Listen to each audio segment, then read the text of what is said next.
welcome to the Deep Dive.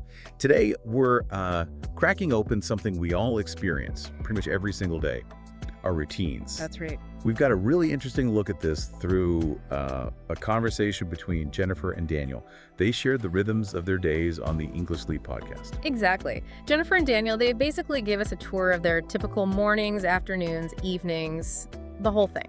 So our aim here in this deep dive isn't just to list what they do. No, we want to go a bit deeper, understand how they structure their time, maybe see what common threads pop up, and, why having these patterns seems so, crucial for feeling grounded. It really is, isn't it? Whether you're super organized with lists or more spontaneous, your day probably has some kind of flow. Definitely. And this isn't just about being productive necessarily. It's more about, like the architecture of our daily lives.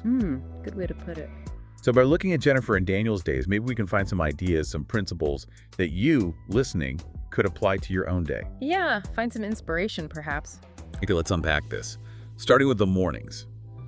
Jennifer mentions her day usually kicks off around 7 a.m. Yeah, and what's interesting right off the bat is her conscious choice to do stretching and breathing before she even gets out of bed. Right, not just jumping straight up. Exactly. It's not just a gentle wake-up call. It's like a proactive step. Boosts alertness, gets the blood flowing, oxygen. It sets a calmer tone right from the start. That's a really good point. It's not just about, hitting the ground running immediately. Then she moves on to brushing teeth, washing her face, those sort of automatic things that signal, okay, the day's starting. Standard morning rituals. And for breakfast, Jennifer tends to have something light. Oatmeal, maybe toast. Yeah, and that preference for a light breakfast, it actually ties into energy management. Easier to digest foods can help keep blood sugar more stable. Avoiding those energy crashes later on. Exactly. It's about sustained energy, not just a quick sugar rush. After that, she checks emails, looks at her to-do list, getting organized. Yeah, that feeling of being prepared must be really valuable. Okay, so Daniel. His morning starts a bit earlier, around 6:30 a.m. Probably because of work. Seems likely. And his first step is super practical. A glass of water. Simple, but effective, I guess. Oh, definitely significant. Even being mildly dehydrated can mess with your focus, your energy. So getting fluids in right away tackles a basic need we often, forget about. Then he does the teeth brushing, face washing, similar to Jennifer.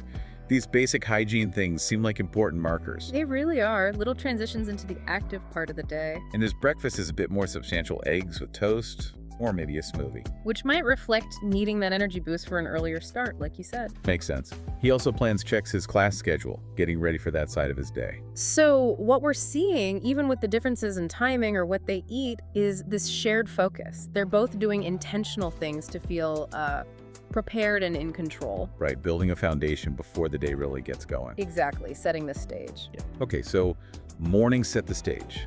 What about afternoons? How do they structure those?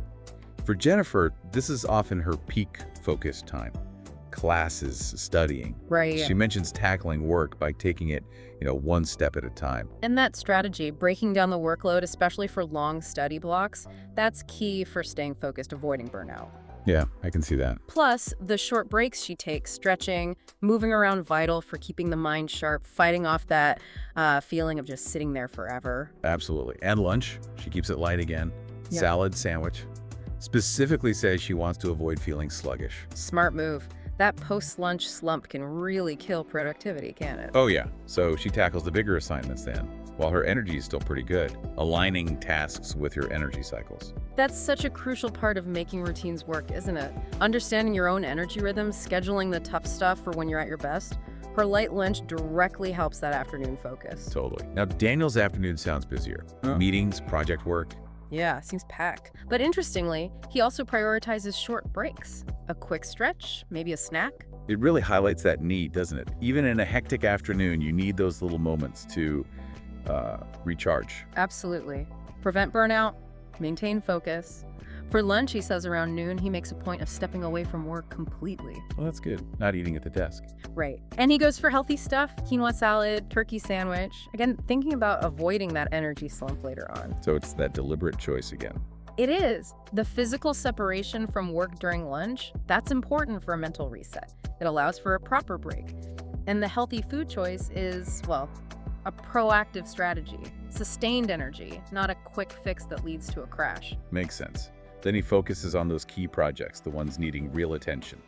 Tries to, as he puts it, knock them out while he's feeling productive. Yeah, using that peak energy effectively. It's that intentionality again. He's not just letting the afternoon happen to him, he's actively managing it, his energy, his focus. Okay, so we've seen mornings and afternoons. Let's shift to the evening routines. How do they wind down? Good question. For Jennifer, evening is about unwinding after classes. Often a short walk or some light stretching after dinner. That transition. Moving from the more active, demanding part of the day into relaxation mode. That's essential for getting ready for sleep. How does the physical activity help there? Well, gentle activity like a walk or stretching can help lower stress hormones, cortisol, and whatnot. It signals that the day's main activities are done, kind of closes out the day peacefully. Right. Her dinners sound quick, simple pasta with veggies, a rice bowl. Lazy stuff. Then the evening hygiene routine, brushing teeth, washing face. Another cue maybe that bedtime's getting closer. Definitely acts as a signal. And before bed, she reads or has herbal tea to help wind down, aiming for bed around 10 p.m. Keeping it consistent. Yeah, and that consistent sleep schedule, like her 10 p.m., that's fundamental, regulates the body's internal clock. And her pre-bed stuff, reading, herbal tea, classic, low-stimulation activities, calms the mind, makes it easier to drift off, especially avoiding screens. Right, the blue light issue. Exactly. Daniel's evening also focuses on relaxation after work. Listening to music, maybe a walk, similar approach to Jennifer's de-stressing. His dinner's around 7 p.m. Yeah. Satisfying but not too heavy, he says. Grilled salmon, stir fry. Good choices. Then, like Jennifer, he's got the brushing teeth, washing face routine. He called it a reset button. A reset button, I like that. Hey, it's a great metaphor, right? These Yeah. small rituals creating a psychological boundary. Day's over, now it's time to relax before sleep. We're shifting gears mentally. Precisely. And he also consciously avoids screens for an hour or so before bed, opts for reading, music, and prioritizes a consistent bedtime around 10:30 p.m. He really noted how much better he feels the next day because of it. It's pretty clear they both really get the value of a solid evening routine for good sleep and just feeling better overall. Absolutely. It lays the groundwork for the next day. So as we kind of wrap up this deep dive into Jennifer and Daniel's daily routines, what are the big takeaways for you? Well, I mean, we've seen their specific routines are different, tailored to their lives. Yeah, lifestyles, needs. But they both establish these regular patterns, morning, afternoon, evening. And maybe the biggest thing is they both seem to feel more balanced, more in control because of these routines, even with a busy schedule. Yeah, that sense of control seems key. Exactly. And it really drives home the idea that routines aren't about being like super rigid or robotic. No, not necessarily. It's more about creating a framework, you know, something that supports your well-being, your productivity, finding what works for you. It's not one size fits all. It's often about trying things out, adjusting. That's a great point. So for everyone listening, as you think about this, maybe consider your own daily rhythm. What parts of your routine already help you feel balanced, productive? Yeah. What's working well? And then maybe, are there any small tweaks? Perhaps something inspired by Jennifer or Daniel today? Something you might want to try out to enhance your own day? Yeah, which leads us to, I guess, a final thought for you to consider. What's one small, just one intentional change you could make to your daily routine? Maybe starting tomorrow. Doesn't have to be huge. Not at all. Just something small that might bring a little more control or well-being or focus into your day. What would that one thing be?